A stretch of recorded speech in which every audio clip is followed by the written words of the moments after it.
Chers véristes en quête de connaissances et de savoir, bon retour sur Vérisme TV.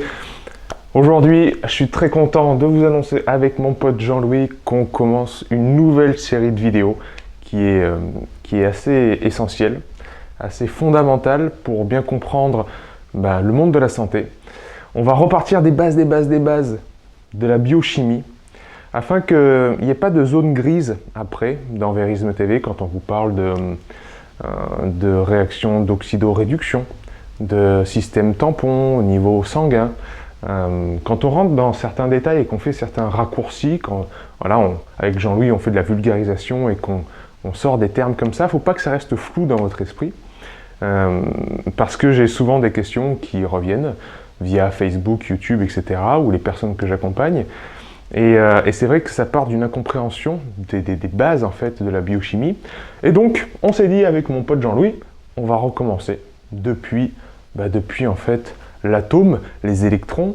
On va retourner en fait un petit peu au collège et au lycée, dans les cours de SVT et de biologie. Alors, on va essayer d'habiller ça de manière un peu plus rigolote, avec toujours notre humour incroyable et magique, des métaphores à n'en plus finir, afin de reprendre les bases de compréhension du corps humain, de la nature qui nous entoure, de notre environnement, comment ça interagit tout ça, et après vous ayez une grille de lecture parfaite pour considérer votre environnement et faire les bons choix. C'est tout le projet de Vérisme TV, vous le savez bien. Donc, on est parti, allez, let's go. Dans la nature, vous voyez ce magnifique petit arbre là, ça représente la nature, il y a 90 éléments, en fait, il y en a 118 en tout, parce que l'homme est arrivé à en créer d'autres, mais naturellement, il y a 90 éléments qui créent notre environnement, et l'être humain, lui, est par contre composé de 4 éléments principaux. Alors quand je dis éléments, ça doit vous renvoyer à de vieux souvenirs du collège ou du lycée, avec le tableau périodique des éléments de Mendeleïev, où on avait les gaz, les métaux, etc., le fer, l'oxygène, l'hydrogène, donc tous ces éléments-là.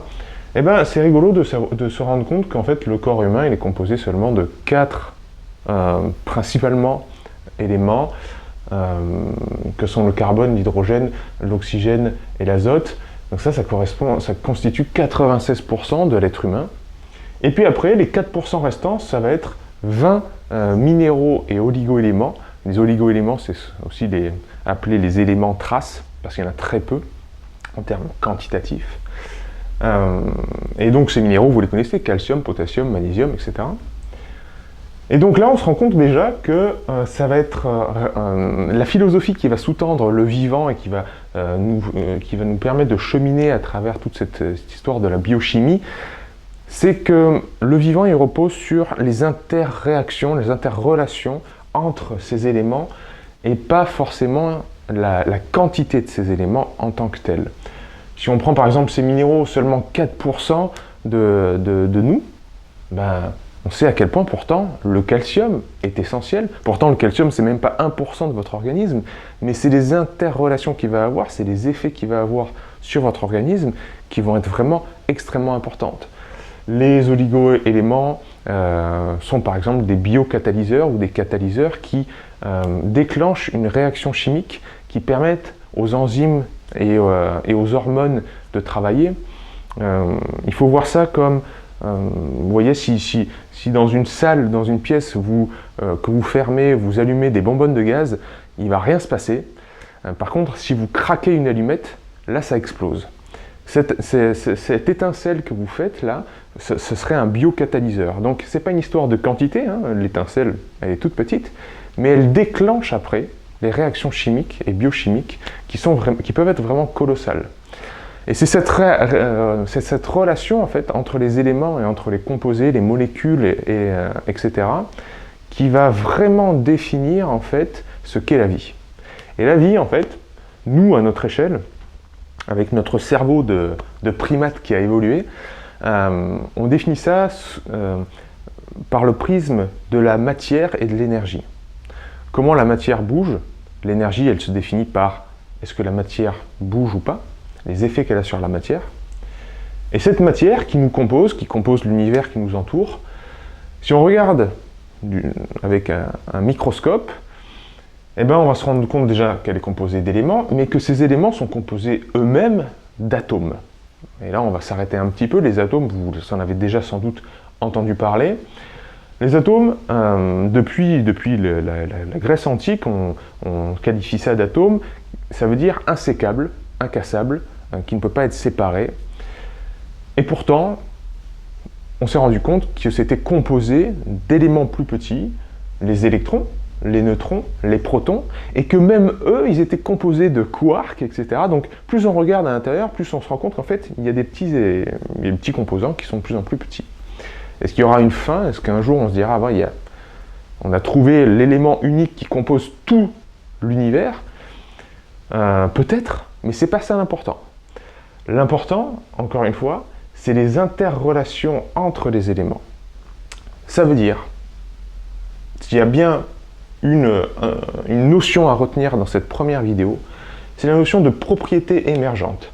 Ça veut dire que la somme des parties, le tout, est plus important que la somme des parties. Si on prend par exemple notre molécule d'eau, quand je vous sers un pichet d'eau et que vous venez chez moi et que je vous offre de l'eau, je ne vous offre pas d'un côté de l'hydrogène et d'un côté de l'oxygène. Vous savez, l'eau c'est H2O. C'est deux molécules d'hydrogène et une molécule d'oxygène, et ça fait de l'eau, un liquide qu'on peut boire. Mais si je vous sers d'un côté de l'hydrogène et d'un côté de l'oxygène, vous n'allez pas avoir les bénéfices de l'eau. Ça ne va pas être un liquide, ça va être des gaz en fait. Hein. Donc ça ne marche pas. Par contre, si on les met ensemble, tout d'un coup, il y a des propriétés qui émergent et qui font que l'eau, c'est un liquide et ça a des propriétés nouvelles. Et nous, à notre échelle, c'est exactement pareil. On est un assemblage de plein d'atomes, et parce qu'ils interréagissent entre eux, ça crée de nouvelles propriétés, comme l'eau par rapport à l'hydrogène et l'oxygène. Ça, c'est vraiment la philosophie à garder en tête tout le temps. Hein. Quand on essaye par exemple, de nos jours, la surspécification des métiers, surspécialisation, pardon, des métiers comme dans le monde de la santé, puisque c'est mon domaine, donc je parle de ça, mais ça peut prendre toutes sortes de formes dans l'environnement du 21e siècle, mais dans le monde de la santé, on va voir le spécialiste de l'estomac, ou le spécialiste du foie, ou etc., ou de la thyroïde.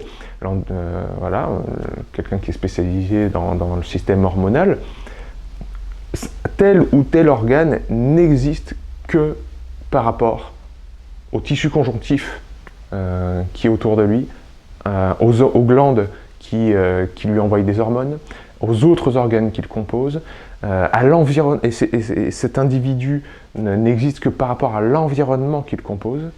Et c'est pour ça que c'est intéressant, cette philosophie de la naturopathie, de l'hygiénisme, ma profession et aussi cette philosophie que je garde à l'esprit, c'est toujours la notion de globalité, la notion holistique, parce que, encore une fois, le tout est supérieur à la somme des parties. Il ne faut pas regarder un point directement. Si vous avez un problème à la vésicule biliaire, si vous avez des calculs biliaires, etc., dites-vous bien que c'est parce que l'entièreté de votre organisme connaît un déséquilibre.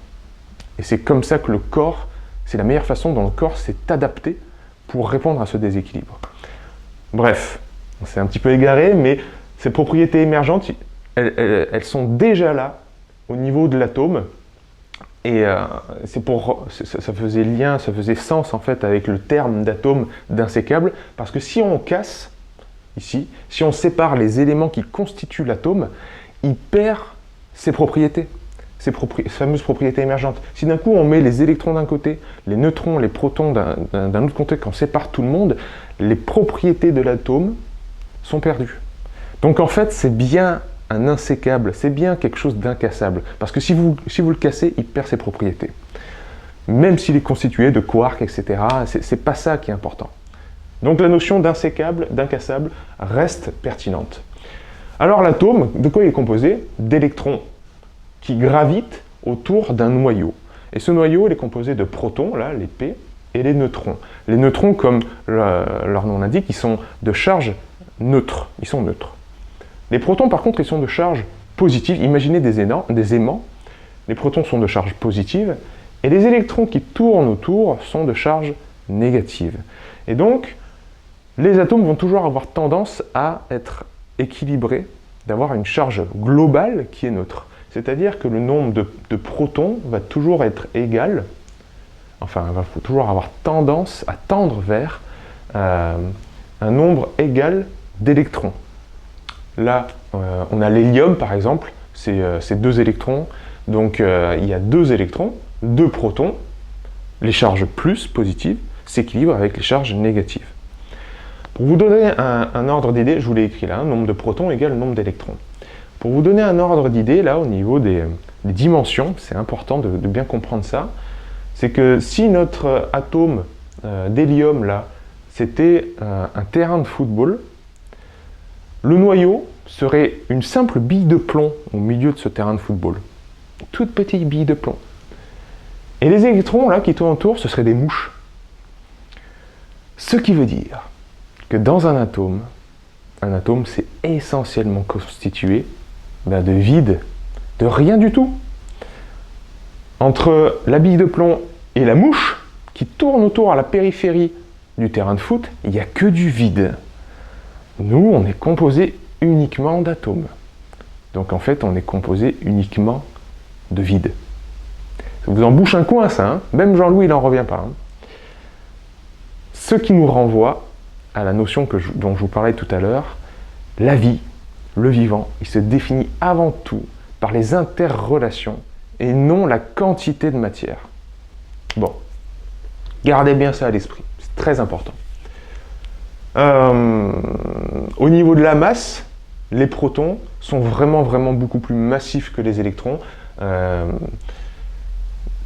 Un électron, c'est 2000 fois plus petit, une masse plus légère que les protons. C'est vraiment l'histoire de la bille de plomb qui est bien lourde et de la mouche qui est toute légère. Donc quand gardez ça à l'esprit, c'est un détail, mais gardez ça à l'esprit, c'est une information. Et donc ces atomes, quand ils se combinent, on verra ça dans les prochaines vidéos, ça forme des molécules, par exemple notre molécule d'H2O, et là des propriétés émergentes arrivent, une nouvelle propriété, comme par exemple le fait de devenir un liquide pour la rencontre de 2 gaz que sont l'hydrogène et l'oxygène. Ensuite vient donc, ça c'est notre matière qui va être constituée d'atomes, et ensuite vient notre concept d'énergie. Et l'énergie donc va être définie par ses effets sur la matière. Cette énergie, elle peut être de 2 natures, elle peut être soit cinétique, donc il y a un mouvement de la matière, soit potentielle, par exemple un muscle au repos, ça c'est un joli petit muscle, qui ne travaille pas, qui est là, il n'y a pas de mouvement, mais l'énergie est potentielle, elle peut être libérée. Et on va catégoriser cette énergie en 4 grands groupes, qui vont être l'énergie chimique, par exemple. Je vous parle souvent dans les vidéos de Verisme TV de l'adénosine triphosphate, donc l'ATP, et on dit l'ATP c'est la monnaie d'échange d'énergie, c'est le stockage, l'énergie potentielle du corps. Ben, c'est exactement ça, c'est une énergie potentielle, c'est la molécule d'adénosine qui a 3 groupements phosphate, et c'est la rupture d'une de ces liaisons, on casse la liaison, qui crée un mouvement, qui crée une influence, un effet sur la matière. Et là, tout d'un coup, l'énergie devient cinétique, il y a mouvement. Mais au repos, quand il ne se passe rien, c'est une énergie seulement potentielle. Et toute notre vie, en fait, là, quand je bouge mon bras, quand je respire, quand je me réveille du matin jusqu'au soir, ce qui fait que je vais avoir de l'énergie, ça va être sans arrêt la rupture de ces liaisons phosphates et la régénération, le fait de remettre un phosphate sur de l'adénosine diphosphate pour qu'il devienne de l'adénosine triphosphate, et comme ça, c'est un roulement sans cesse jusqu'au jour où je vais mourir. C'est exactement ça, la vie, c'est l'utilisation de ces ressources tout en les régénérant quand on mange, quand on va dormir, quand on se repose. dans les processus anaboliques, et puis dans les processus cataboliques qui utilisent l'énergie, on casse les liaisons phosphates, on utilise l'énergie. C'est ça le cycle de la vie, et c'est très important à comprendre déjà ça pour bien cerner l'importance du repos, l'importance aussi de... Enfin, pas l'importance, mais d'où vient la base de la compréhension biochimique des phénomènes de burn-out, de fatigue chronique, etc. Donc, notre énergie chimique est là, elle peut être soit potentielle, soit cinétique. L'énergie peut être sous forme aussi électrique, ça vous le connaissez, c'est les électrons qui passent dans les câbles électriques. Alors les électrons du câble électrique, ils vont à la vitesse de la lumière, 300 000 km par seconde. Par contre, dans le corps, quand on a vu le système nerveux, je vous ai bien dit, ce qui fait cet influx électrique dans le système nerveux, c'est l'entrée d'ions dans le neurone, notamment calcium, potassium, chlore et sodium, pardon. Sodium, potassium, calcium et chlore. Et ces atomes, potassium, etc., je les ai marqués sur Jean-Louis, à l'époque, K+, Na+, Ca2+, hein, pour le calcium, Ca2+. Le chlore, c'est Cl-. Comment ça se fait qu'ils aient moins, qu'ils aient plus, etc. Eh bien, comme je vous ai expliqué tout à l'heure, c'est qu'ils ont perdu un électron, par exemple. Pour le calcium, il a perdu 2 électrons. Et donc, il a 2 protons en plus que d'électrons. Et comme les protons sont chargés positivement, on le note 2+. Le chlore, il va avoir gagné un électron. Donc il va avoir un électron de charge négative en plus que les protons, on va le noter Cl-. Et c'est comme ça qu'en fait, on va avoir des atomes qui sont chargés soit négativement, soit positivement. Et ça, on va appeler ça des ions. Vous avez déjà entendu ce terme-là. Et les ions chargés positivement, comme le sodium, Na+, on va appeler ça un cation. Et les ions chargés négativement, comme le Cl-, le chlore, on va appeler ça un anion. Et en fait, comme ils sont chargés positivement et négativement, vous savez, comme les aimants, les charges opposées vont s'attirer, les mêmes charges vont se repousser, et c'est cette interaction et ce mouvement en fait des atomes et de la matière qui va créer de l'énergie. Leur rentrée dans le neurone va créer un mouvement d'électrons, etc., et va créer un influx électrique à l'intérieur du neurone, qui va aller bien moins vite que la vitesse des électrons dans les câbles électriques. L'influx nerveux va aller à peu près à 100 mètres par seconde, ce qui est déjà extrêmement rapide, et beaucoup plus rapide que le système hormonal, hein, vous savez, l'autre voie de communication du corps humain, qui passe par les hormones qui sont relâchées dans le sang, et ça va beaucoup plus lentement. Le système nerveux, 100 mètres par seconde, l'information va très rapidement dans le corps humain. L'énergie mécanique, c'est tout simplement mes jambes sur le vélo qui font avancer le vélo. L'énergie électromagnétique, hyper importante. Si je ne l'ai pas déjà fait, il y aura bientôt, non, je pense que je l'aurai déjà mise, une vidéo sur à quel point les ondes qui nous entourent nous impactent. Mais l'énergie électromagnétique, c'est évidemment le rayonnement, les ondes, ça peut être les infrarouges, les UV, les rayons X, etc. Mais aussi le Wi-Fi, la 4G, tout ce qui est corps électromagnétique émet un rayonnement. Si vous regardez un film d'espionnage, le héros, à un moment, il va mettre ses lunettes, il fait nuit, il veut voir où sont les méchants, il met des lunettes infrarouges, et puis il voit des formes rouges qui émanent de la couleur rouge devant lui, et il voit où sont les méchants en fait. Et James Bond, il voit bien qu'il y a de la chaleur en fait qui se dégage des corps. Les rayons infrarouges, c'est ce qui permet au corps de dégager de la chaleur. Donc, quand vous prenez votre frère, votre sœur, votre ami, peu importe, dans vos bras, il y a un échange de chaleur, il y a un échange de rayonnement. Hein, tout ça, ça a des implications. Ça affecte votre système nerveux. En plus, il y a du sentiment compatissant, etc. Il se partage énormément d'informations. Et c'est pas du tout hippie New Age de dire ça. C'est vraiment, il y a un échange d'informations, comme quand vous touchez un arbre, comme quand vous mettez les mains au sol, il y a un rayonnement, on dit rayonnement tellurique, hein, des informations, une énergie électromagnétique qui sort du sol, qui sort de la Terre, qui vient du ciel, qui vient du soleil, hein, les UV, etc. Et ça impacte notre système nerveux. Mais quand vous tenez votre téléphone portable dans la main, même s'il est sur mode avion, il va avoir un rayonnement, hein, il est allumé. Et en plus, s'il est sur le Wi-Fi, le Bluetooth, la 4G, etc., mais alors laissez tomber. Votre système nerveux, il ne sait plus quoi faire. Votre système nerveux, il a évolué depuis des millions d'années pour être ce qu'il est au 21e siècle. Okay, il a évolué avec, voilà, encore une fois, le rayonnement de notre environnement, qui sort de la Terre, qui vient du ciel, etc., etc. Des arbres, machin. Ça, il a mis des millions d'années à s'y adapter, donc pas de problème, il gère. L'entrée du calcium, du potassium, etc. dans les neurones, c'est en interrelation parfaite avec cet environnement.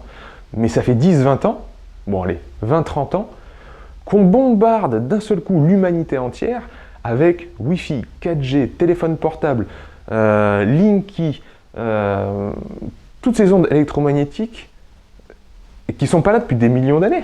Il faut que l'organisme s'y adapte depuis seulement quelques années. Et en plus, c'est envoyé, ce sont des ondes qui sont envoyées par gros paquets d'un coup. Ce n'est pas linéaire et le corps ne s'y adapte pas à la manière, par exemple, vous savez, quand vous pouvez très bien vous adapter au niveau du son à quelque chose qui est lointain, diffus et continu, comme s'il y a une autoroute pas loin de chez vous, vous allez entendre constamment un brouhaha, un va-et-vient, mais votre cerveau, il va s'y accoutumer et ça va passer. Bon, ça va sûrement avoir des implications sur votre santé, hein, c'est pas très bon d'avoir du son tout le temps, mais si c'est loin, diffus et continu, ça va le faire. Par contre, si toutes les 2-3 heures, il y a un camion qui passe à fond devant chez vous, et qui fait trembler tous les murs de la maison, vous allez à chaque fois sursauter. Vous n'allez jamais vous habituer. Les ondes qui nous entourent, c'est exactement ça. Ça passe par des gros paquets et le système nerveux, il ne sait pas du tout comment s'y adapter. C'est exactement ça. Je vous dis ça parce que les ondes, c'est vraiment un sujet qui me tient vraiment à cœur. Et c'est très important de faire la relation avec tous les problèmes de santé qu'on a de nos jours parce que la majorité résulte quand même d'une fatigue du système adaptatif, d'une fatigue du système nerveux, d'une fatigue du système hormonal, même si ça se déclenche sous forme d'ulcères au niveau de l'estomac, de reflux gastro-œsophagien, de problèmes digestifs. Tout dans le corps, comme je vous ai dit, c'est en interrelation, tout dans le corps est de toute façon hormonal et nerveux. Hein, ça c'est obligé. Donc, bien comprendre que votre environnement, c'est la base de votre santé. Hein. On a déjà parlé d'épigénétique, d'homéorésie, etc. Votre homéostasie, votre retour à l'équilibre, votre pleine santé, elle dépend de votre environnement. Donc, bien voir qu'au niveau des atomes, même au niveau des plus petits constituants qui font qui nous sommes, ben, ça a des impacts, comment vous vivez, comment vous mangez, comment est-ce que vous êtes exposé régulièrement au téléphone portable, etc. Ça a des impacts. C'est pas uniquement une expérience de pensée de dire ça. Hein. Maintenant, on le sait très bien. Donc, qu'est-ce qu'on retient de cette première vidéo? Eh bien, qu'on est composé d'atomes, d'éléments, qui sont en interrelation. On va voir que ces atomes, et ce qui fait l'énergie et la matière, c'est surtout les interactions des couches d'électrons entre les atomes. Ces atomes, quand ils se mettent ensemble, créent des molécules, que ces molécules et ces atomes créent des tout qui sont supérieurs à la somme de leurs composants. Et donc, il y a des propriétés qui sont émergentes à ces assemblages, et que notre matière ainsi créée va avoir une certaine forme d'énergie, elle va bouger, et cette énergie peut être aussi sous forme potentielle. Et la nature de cette énergie va être soit chimique, soit électrique, soit mécanique, et soit électromagnétique. On s'arrête là, et ce que je vous propose, c'est que dans la prochaine vidéo, on rentre plus en détail dans les atomes, voir comment ils interagissent entre eux, quelles sont les caractéristiques de ces petits composants qui nous composent tous autant que nous sommes. Et encore une fois, plonger au cœur de la physiologie, ça nous donne des clés de compréhension de notre quotidien et notre environnement en tant que tel. Voilà, à très vite pour une prochaine vidéo de Verisme TV. Et je pense que là, plus que jamais, vous comprenez que la vérité, elle est déjà en vous.